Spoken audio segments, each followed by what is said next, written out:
Alia Zahira selalu menjadi pemandangan pertama yang menenangkan setiap kali matahari pagi menembus jendela pesantren kecil itu.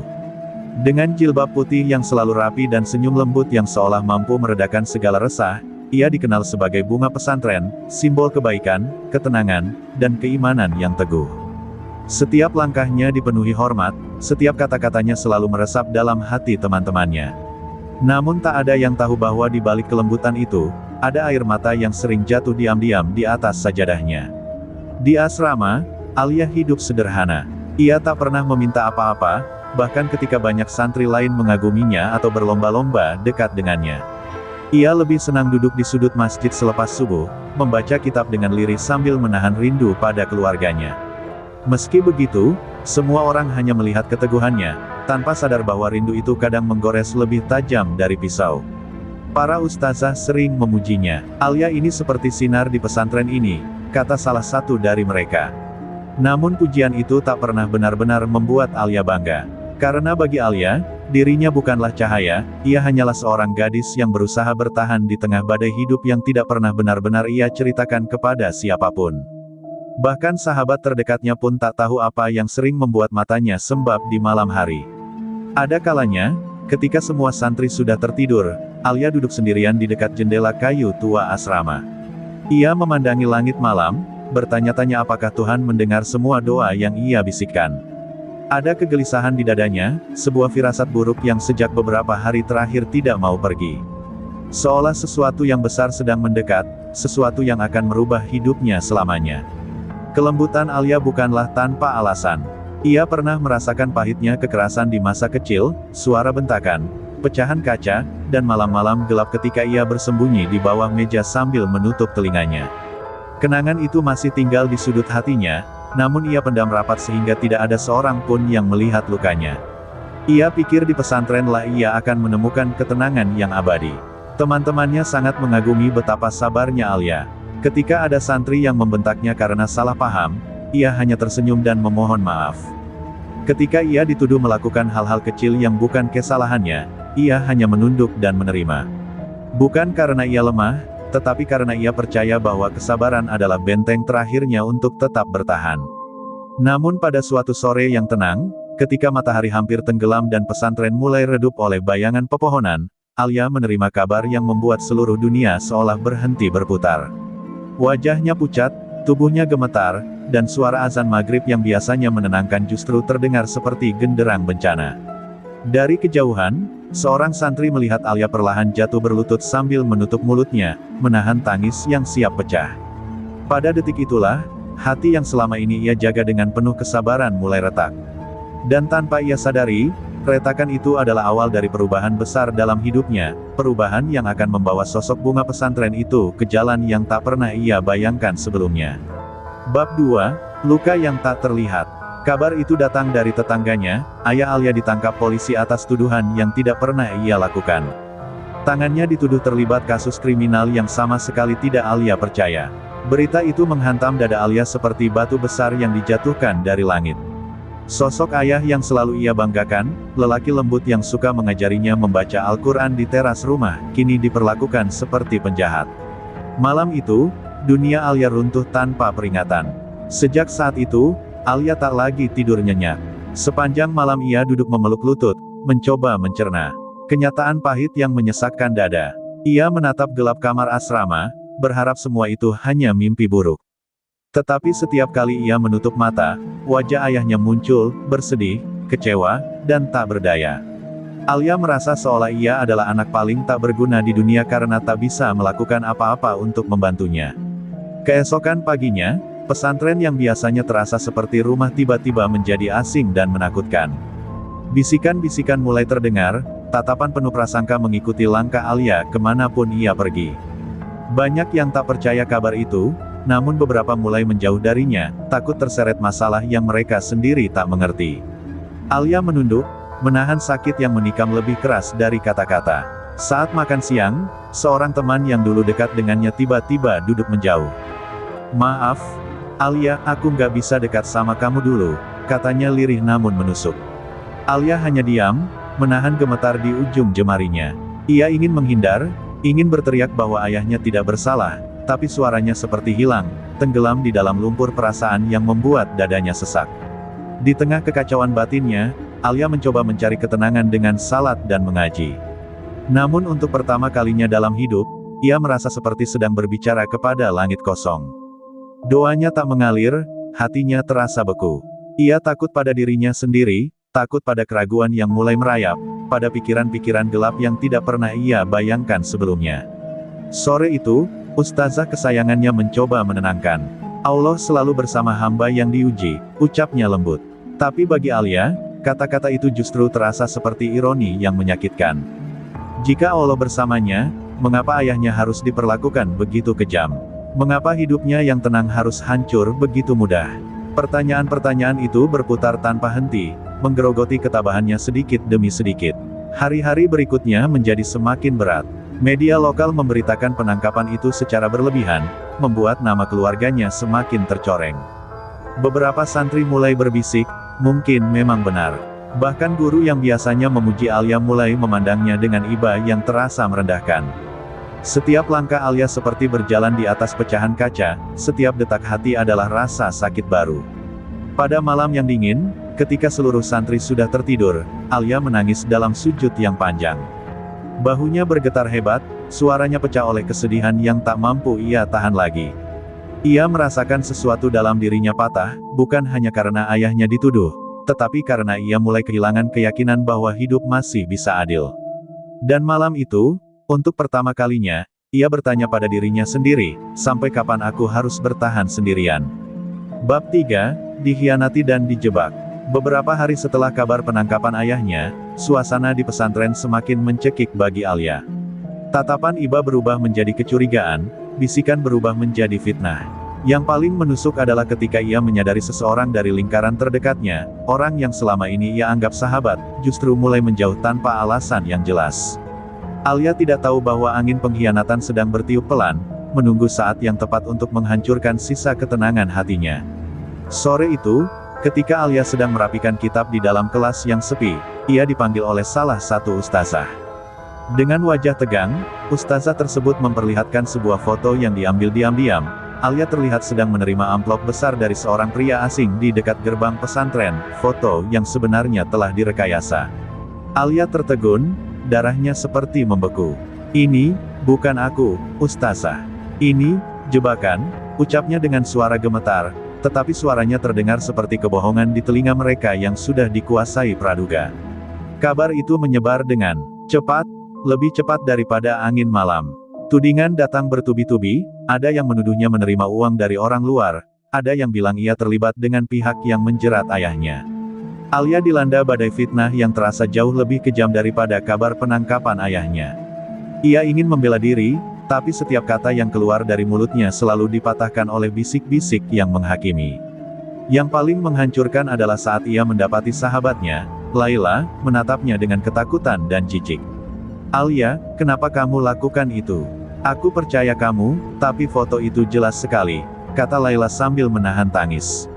Alia mundur selangkah, seolah ditampar oleh kenyataan bahwa seseorang yang dulu menjadi tempat curhatnya kini ikut memandangnya sebagai penjahat. Kepercayaan itu retak, dan hati Alia ikut robek bersamanya. Semakin hari, tekanan di pesantren berubah menjadi siksaan terselubung. Nilainya turun tanpa alasan, beberapa halakoh menolak kehadirannya, dan namanya dipanggil-panggil hanya untuk disindir. Bahkan ada yang berbisik bahwa mungkin sifat buruk ayahnya menurun padanya. Kata-kata itu menusuk lebih dalam daripada pisau. Alia menahan setiap luka itu dalam diam, tapi sedikit demi sedikit, ia mulai merasa tidak ada lagi tempat untuknya di dunia ini. Pada suatu malam, kejadian terburuk itu datang. Celengannya, yang selama ini ia simpan untuk membantu ibunya, hilang dari laci. Namun yang membuatnya hampir pingsan adalah ketika uang itu ditemukan di bawah kasur Alia sendiri. Teman sekamarnya menjerit, memanggil ustazah, dan dengan cepat Alia kembali dituduh. "Ini bukan aku," teriaknya dengan air mata mengalir deras. Tetapi lagi-lagi, tidak ada yang percaya. Semua terasa seperti sebuah konspirasi yang rapi untuk menyingkirkannya. Ketika pintu kamar ditutup dan semua orang meninggalkannya sendiri, Alia duduk di lantai sambil menahan bahunya yang bergetar. Ia merasakan dirinya di titik paling rendah dalam hidup. Seseorang telah menjebaknya, memutarbalikkan hidupnya, merampas kehormatannya, dan pesantren yang selama ini ia anggap rumah kini berubah menjadi penjara penuh fitnah. Malam itu, untuk pertama kalinya, Alia merasakan amarah menyalak dalam dadanya. Bukan sekadar kesedihan, tetapi amarah yang gelap, pekat, dan asing. Ia menatap jendela malam yang dingin, dan dalam hati yang patah, ia berbisik lirih, jika dunia ingin menganggapku buruk, mungkin inilah saatnya aku berhenti menjadi baik. Bab 4, Pelarian dari Pesantren. Malam itu, setelah semua fitnah menumpuk dan tidak ada lagi yang mempercayainya, Alia duduk sendirian di sudut kamar. Hatinya terasa seperti kain tipis yang disayat berkali-kali tanpa ampun. Dunia yang selama ini ia jaga dengan doa dan ketulusan berubah menjadi tempat yang memburunya tanpa belas kasih. Ia memandang kitab yang selama ini menjadi pegangan hidupnya, namun untuk pertama kalinya ia merasa kitab itu tidak lagi mampu menenangkan dadanya yang hancur. Matanya kosong, seolah ia kehilangan arah sepenuhnya. Hujan turun deras, mengetuk-ngetuk jendela kayu dengan suara yang mengiris kesunyian. Alia menatap ke langit, merasakan bahwa malam itu bukan sekadar malam biasa, melainkan malam ketika hidupnya mengambil belokan tajam yang tidak bisa ia cegah. Dalam tangis yang ia tahan-tahan, ia mengemasi beberapa barang, mukena lusuh, beberapa pakaian, dan uang sisa yang masih ia punya. Tangannya gemetar, tapi tekadnya perlahan terbentuk dari puing-puing rasa sakit yang membakar hatinya. Ketika semua santri sudah tertidur pulas, Alia melangkah diam-diam keluar dari kamar. Setiap langkahnya berat, seolah setiap ubin pesantren menahan kaki kecilnya agar tidak pergi. Ia menahan isak ketika melewati musola, tempat ia dulu sering menumpahkan harapan. Tempat yang dulu membuatnya merasa dekat dengan Tuhan kini terasa asing. Dingin, seperti saksi yang tidak mampu membelanya. "Maafkan aku," bisiknya lirih pada bayangan dirinya sendiri. Setibanya di gerbang pesantren, hatinya kembali ragu. Apakah benar ia harus lari?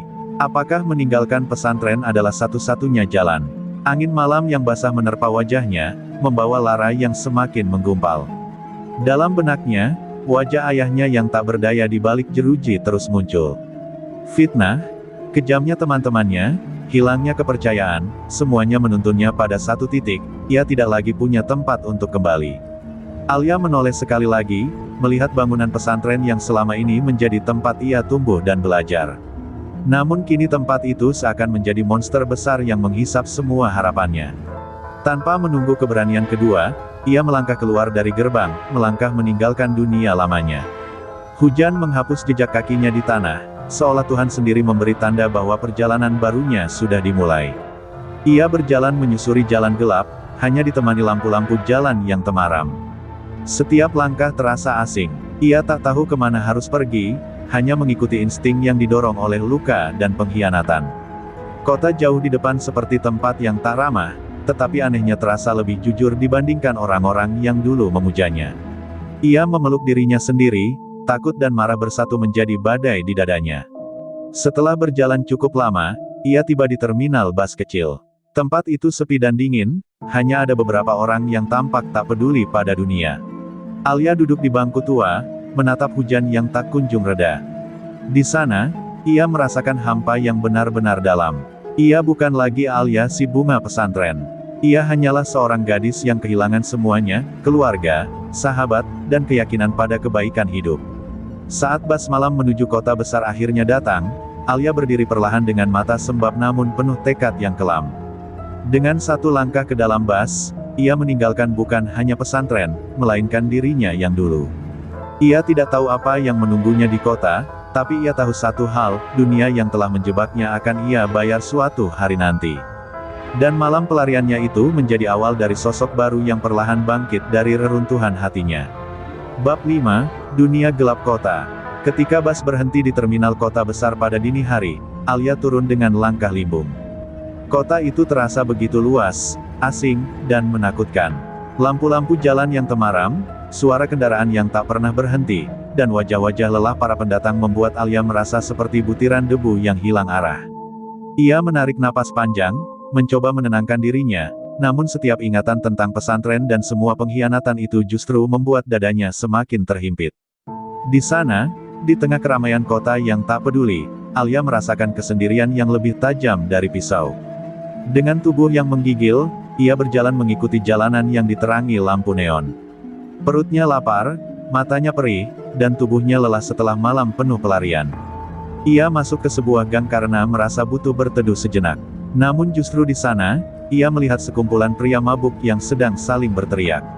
Alia hendak berbalik, tetapi salah satu dari mereka melihatnya. "Hei, ada gadis manis nyasar nih," ujar pria itu sambil tertawa. Alia panik, berlari sekuat tenaga, tapi langkahnya goyah dan ia hampir jatuh. Di saat para pria itu hendak mendekat, tiba-tiba suara keras menggema dari balik gelap. "Woi, minggir lo semua!" Beberapa sosok bertubuh besar muncul, tampak jauh lebih garang dari kelompok sebelumnya. Mereka bukan penyelamat sejati, mereka hanyalah preman yang punya wilayah di daerah itu.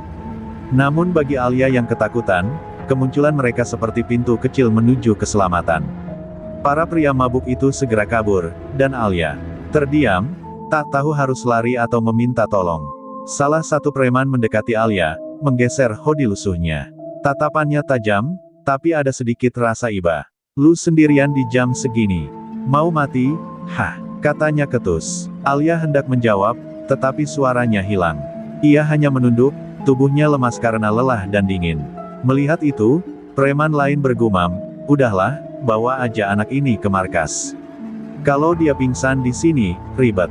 Alia dibawa menyusuri gang yang lebih dalam, menuju sebuah bangunan tua di balik toko elektronik rusak. Tempat itu tampak seperti markas kelompok jalanan, berantakan, dipenuhi asap rokok, tawa kasar, dan tatapan yang siap menghakimi. Alia merasa ngeri, tetapi ia terlalu lelah untuk melawan. Ia hanya duduk di ujung ruangan, memeluk tasnya erat, berusaha mengecilkan diri seolah ingin menghilang dari pandangan mereka. Namun yang mengejutkan, para preman itu sama sekali tidak menyentuhnya. Mereka hanya mengobrol, minum, dan sesekali melirik Alia dengan rasa ingin tahu. Alia menyadari bahwa tempat itu mungkin kejam, tapi jujur, setidaknya lebih jujur daripada pesantren yang menyambutnya dengan senyum palsu sebelum menghancurkan hidupnya. Di tempat inilah, perlahan sesuatu dalam dirinya mulai berubah. Ia belajar bahwa kebaikan tidak selalu menang, dan dunia tidak selalu memberi belas kasih pada orang yang lembut. Di sudut markas itu, Alia terdiam sambil memandangi lantai retak. Ia merasakan amarah yang perlahan tumbuh di dalam dirinya, amarah yang menghangatkan dadanya, menggantikan dingin dan ketakutannya. Untuk pertama kalinya, ia merasa dunia tidak akan menghentikan langkah siapapun yang berani menggigit balik. Dan malam itu, di tengah dunia gelap kota, Alia mulai memikirkan sesuatu yang tidak pernah terpikirkan sebelumnya. Jika dunia ini jahat, mungkin aku harus belajar menjadi lebih jahat darinya. Tanpa ia sadari, itulah langkah pertama yang akan menuntunnya menjadi sosok baru, sosok yang tidak lagi mengenal kata menyerah, sosok yang akan mengguncang jalanan dan dikenal sebagai perempuan paling berbahaya yang pernah ada. Bab 6, Kelahiran Ratu Jalanan. Pagi pertama Alia di markas preman itu dimulai dengan rasa asing yang menusuk. Ia terbangun di atas sofa robek dengan bau rokok yang masih menempel pada seluruh tubuhnya. Cahaya matahari yang masuk dari jendela pecah membuat semuanya terlihat lebih keras, lebih brutal. Alia yang dulu bangun dengan suara azan dan wangi kayu masjid, kini terbangun di antara tawa kasar, botol-botol bir kosong, dan musik keras yang memekakkan telinga. Dunia lamanya terasa seperti mimpi jauh yang perlahan memudar. Para preman itu, yang semalam hanya menatapnya dari jauh, kini mulai menunjukkan rasa penasaran. "Lu dari mana, cantik?" "Kabur dari rumah," tanya salah satu dari mereka sambil menyalakan rokok. Alia hanya menunduk, mencoba mempertahankan secuil ketenangan yang tersisa. Namun ketika salah satu preman hendak merenggut tas kecilnya, Alia spontan menepis dengan kekuatan yang mengejutkan semua orang. Matanya, yang dulu lembut, kini dipenuhi api kecil yang membuat semua laki-laki itu tertegun. Melihat keberaniannya, seorang preman bernama Ragil, yang sejak awal paling peduli, menghela napas panjang. "Udahlah, jangan ganggu dia. Anak ini udah cukup hancur," katanya. Kalimat sederhana itu membuat Alia menoleh, menatap Ragil dengan rasa terima kasih yang tidak ia ucapkan. Namun di balik itu, ada juga sesuatu yang berbeda. Ia menyadari bahwa di tempat ini, tidak ada yang akan menolongnya jika ia tidak bisa melindungi dirinya sendiri. Dunia baru ini keras, dan hanya yang kuat yang bisa bertahan. Beberapa hari berlalu, dan tanpa ia sadari, Alia mulai beradaptasi. Ia belajar mengerti bahasa jalanan, menghafal nama-nama geng, memahami siapa yang harus dihormati dan siapa yang harus dihindari. Ragil sering mengajarinya cara membaca situasi, cara membedakan ancaman dari sekadar gertakan. Alia menyerap semuanya dengan cepat, terlalu cepat, bahkan luka dan pengkhianatan di masa lalunya menjadi bahan bakar untuk pikirannya yang kini selalu waspada. Para preman yang awalnya meremehkan Alia perlahan mulai berubah pikiran. Mereka melihat kecerdasan Alia, ketenangannya, dan keberaniannya menghadapi orang-orang yang jauh lebih besar darinya. Suatu hari, ketika sekelompok preman dari wilayah lain mencoba menantang markas Ragil, Alia melakukan sesuatu yang membuat semua orang terdiam. Ia maju, berbicara dengan suara tegas, mematahkan strategi lawan dengan kata-kata yang tajam dan penuh perhitungan. Mereka pergi dengan rasa malu, kalah tanpa satu pukulan pun. Malam itu, seluruh markas memandang Alia dengan cara yang berbeda. "Lu beda?" "Iya," kata salah satu preman sambil menatapnya dengan kagum. "Cantik, tapi nyalinya lebih gede dari kita semua." Alia hanya tersenyum tipis, senyum yang tidak lagi lembut seperti dulu, melainkan senyum dingin yang mengisyaratkan bahwa ia sedang tumbuh menjadi sosok baru. Sosok yang tidak lagi ingin menjadi korban. Sosok yang mulai menemukan tempatnya di dunia kelam ini. Perubahan Alia semakin terlihat ketika ia mulai ikut mengurus beberapa aktivitas markas, mengatur pembagian tugas, mencatat keuangan, bahkan memberikan ide agar kelompok Ragil tidak mudah dijebak oleh geng lain. Semua itu ia lakukan dengan ketelitian seorang santri, namun dengan ketegasan yang membuat para preman segan. Dalam waktu singkat, reputasi Alia menyebar di antara kelompok-kelompok jalanan, seorang gadis cantik, cerdas, dan berbahaya. Pada suatu malam, saat ia menatap bayangannya sendiri di kaca pecah, Alia hampir tidak mengenali dirinya. Gadis berjilbab putih yang selalu sabar itu telah hilang, digantikan oleh seseorang dengan tatapan dingin dan hati yang mulai mengeras. Namun di balik itu, ada bisikan kecil di dalam dirinya yang berkata, "Ini belum apa-apa. Dunia telah menindasmu, sekarang giliranmu untuk berdiri." Dan dari situlah, perlahan-lahan, seseorang yang kelak dijuluki Ratu Hitam, mulai lahir dari kegelapan. Bab 7, Pertarungan Kekuasaan. Reputasi Alia menyebar lebih cepat daripada asap rokok di markas. Dalam beberapa minggu saja, nama Alia mulai disebut-sebut oleh geng-geng kecil di pojok kota. Awalnya hanya desas-desus tentang gadis cantik yang berani menantang lawan, tapi lama-lama berubah menjadi legenda kecil, si gadis bingung yang berubah jadi otak strategi paling licin di wilayah Ragil. Namun semakin tinggi namanya, semakin banyak pula yang ingin menguji seberapa kuat ia sebenarnya. Kota tidak pernah suka pada pemain baru, apalagi yang datang dari tempat tak dikenal. Suatu malam, ketika markas Ragil sedang ramai, sekelompok preman dari geng besar bernama Serigala Hitam datang tanpa pemberitahuan. Mereka bukan geng sembarangan, mereka penguasa beberapa wilayah, terkenal kejam dan tak mengenal kompromi. Pemimpinnya, seorang pria bertubuh besar bernama Darman, melangkah masuk dengan tatapan menghina. "Gue dengar ada bocah perempuan di sini yang berani ngatur-ngatur jalanan," katanya sambil menatap Alia dari ujung rambut sampai kaki. Lucu juga, Ragil hendak maju untuk membela Alia, tapi Alia menahan tangannya. Ia berdiri dengan tenang, meski jantungnya berdegup keras. "Kalau kau datang hanya untuk meremehkan, pulanglah," ucap Alia dengan suara yang dingin dan mantap. Kerumunan terdiam. Darman terkekeh, tapi ada sedikit kilatan kaget di matanya. Tidak banyak orang yang berani menantangnya, apalagi seorang perempuan muda.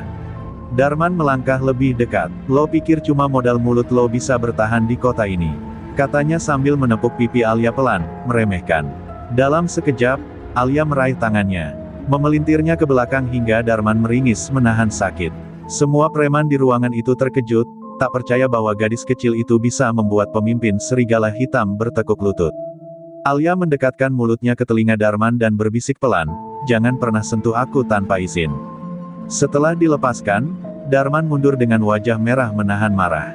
Namun ia tidak menyerang, entah karena gengsi atau terpesona, tidak ada yang tahu. Ia hanya menunjuk Alia sambil berkata lirih namun mengancam, "Kau belum tahu siapa lawanmu. Dunia ini bukan milik orang berhati lembut." Lalu ia pergi, meninggalkan markas dengan ketegangan menempel di udara. Sejak kejadian itu, Alia semakin disegani. Para preman, baik yang dari kelompok Ragil maupun dari luar, mulai melihatnya bukan lagi sebagai anak hilang, yang tersesat, tetapi sebagai sosok berbahaya yang siap merebut kendali kapan saja. Ragil sendiri mempercayakan lebih banyak tugas kepadanya, mengatur pertemuan, menjaga wilayah, dan membangun aliansi.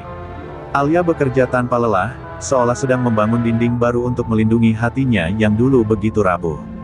Namun di balik kekuatan yang mulai ia kumpulkan, Alia menyadari satu hal, semakin ia masuk ke dunia ini, semakin banyak musuh yang mengincarnya. Dan semakin jauh pula ia melangkah dari dirinya yang dulu. Ada malam-malam ketika ia duduk sendirian di atap gedung tua, menatap lampu kota. Ia bertanya pada dirinya sendiri, sampai kapan aku harus melawan?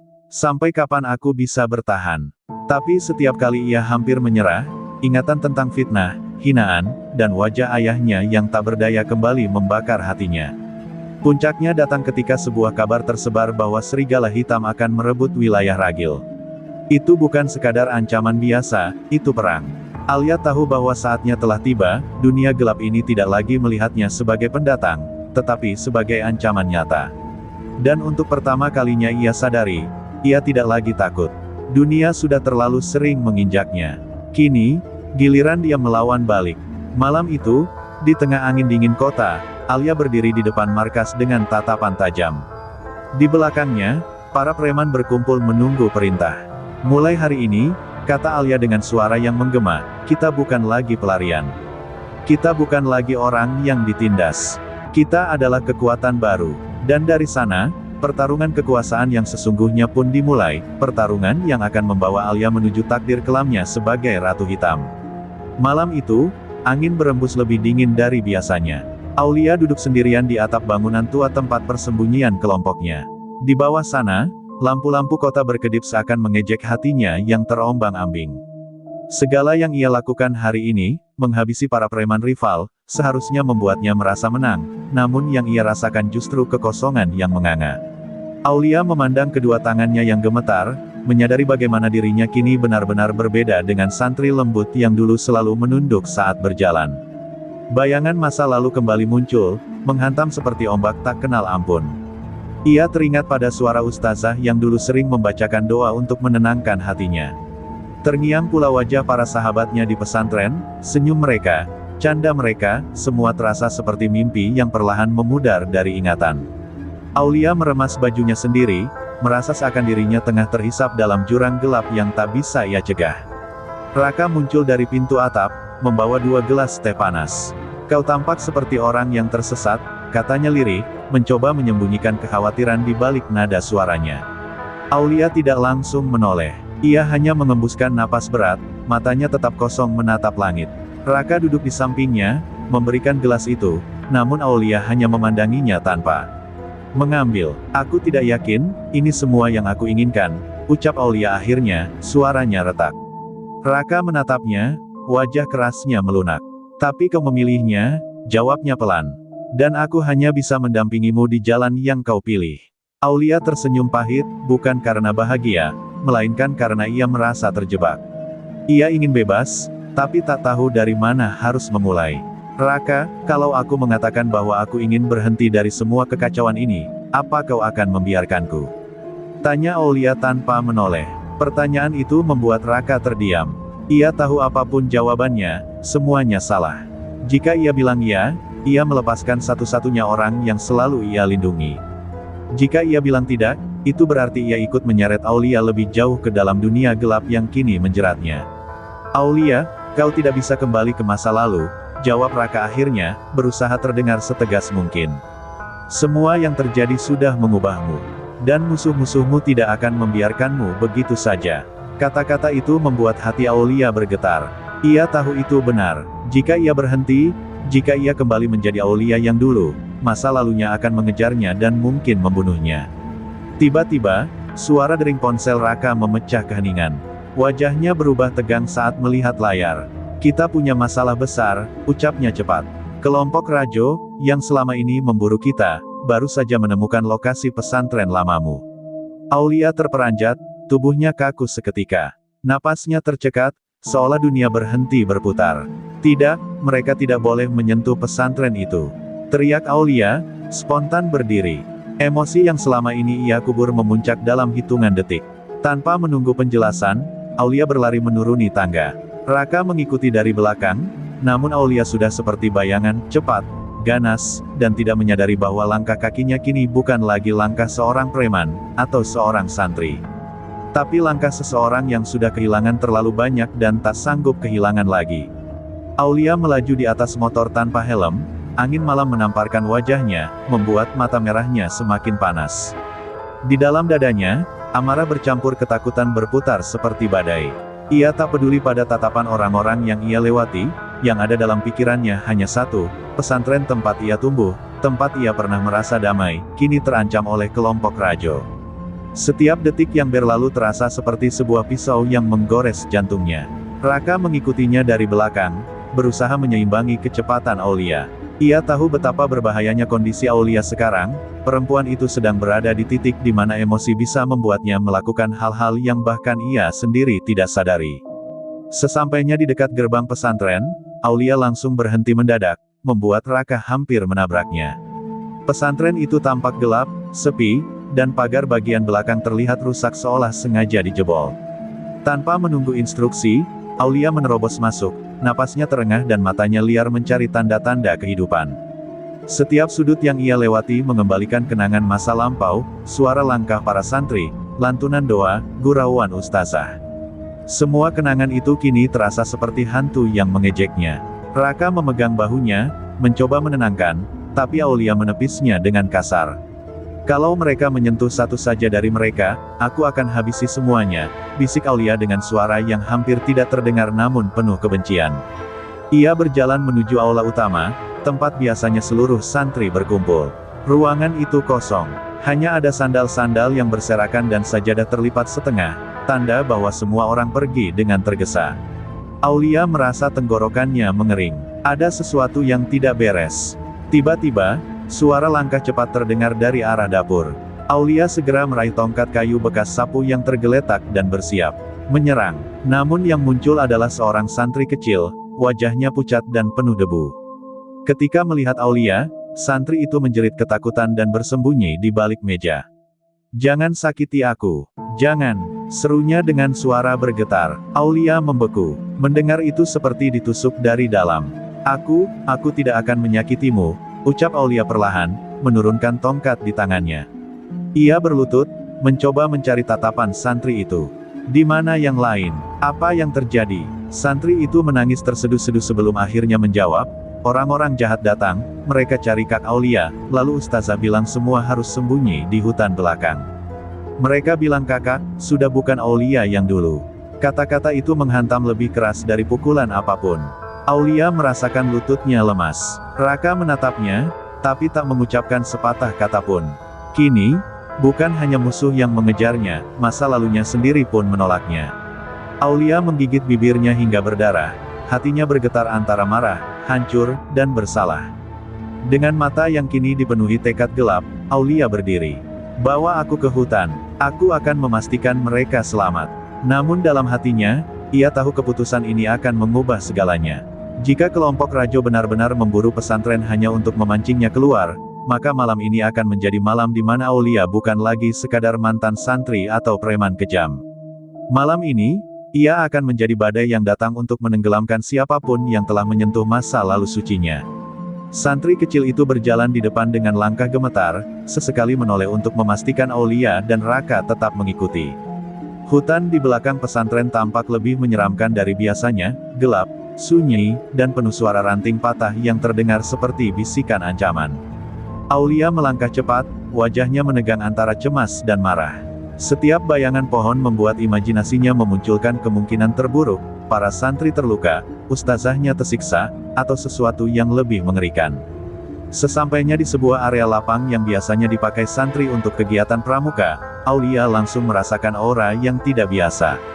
Tanah tampak berantakan, seperti telah dilalui banyak orang dalam keadaan kacau. Ada sandal-sandal kecil tertinggal, beberapa tas yang tercecer, bahkan selembar jilbab anak-anak tergeletak di atas tanah.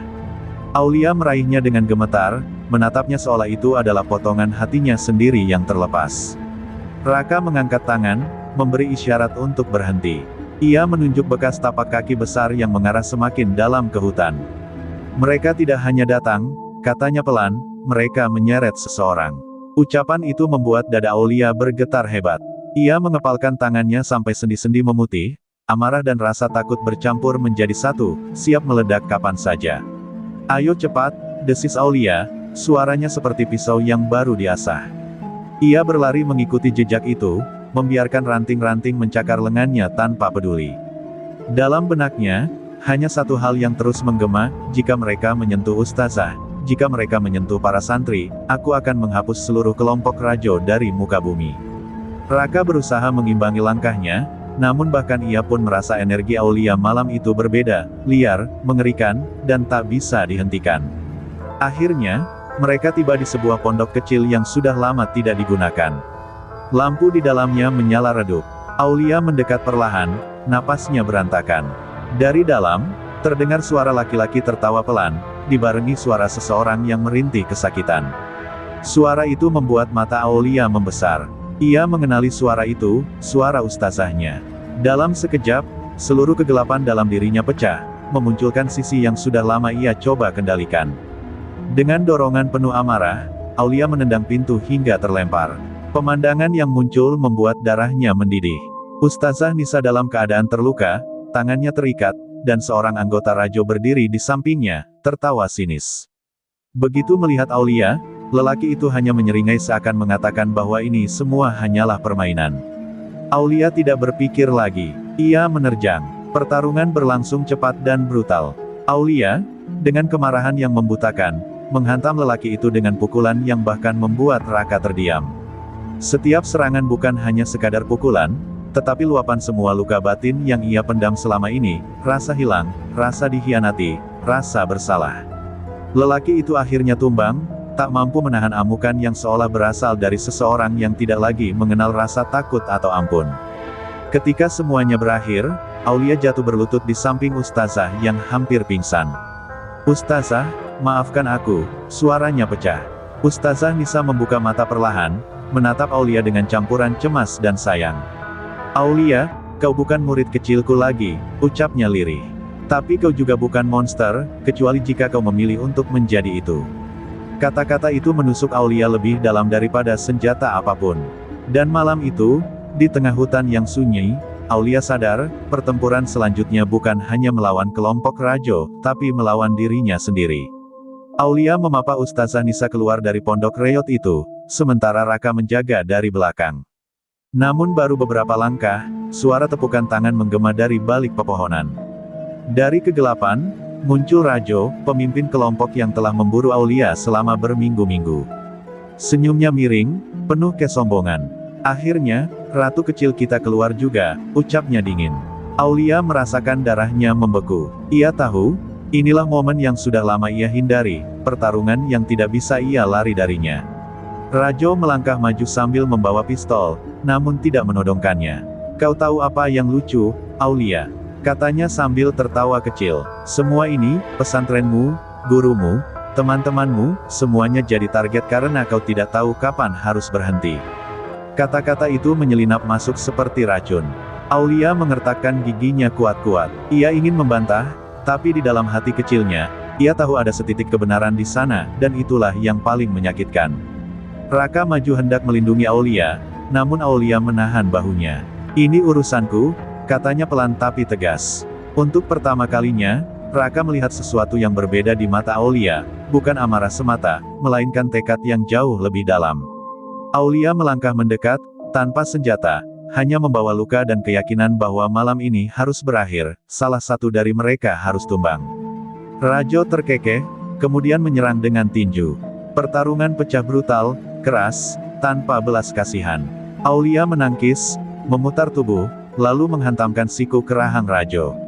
Setiap gerakannya tajam, buah dari amarah, latihan tempur, dan insting bertahan hidup yang ia bangun sejak keluar dari pesantren. Namun Rajo jauh lebih besar dan kuat.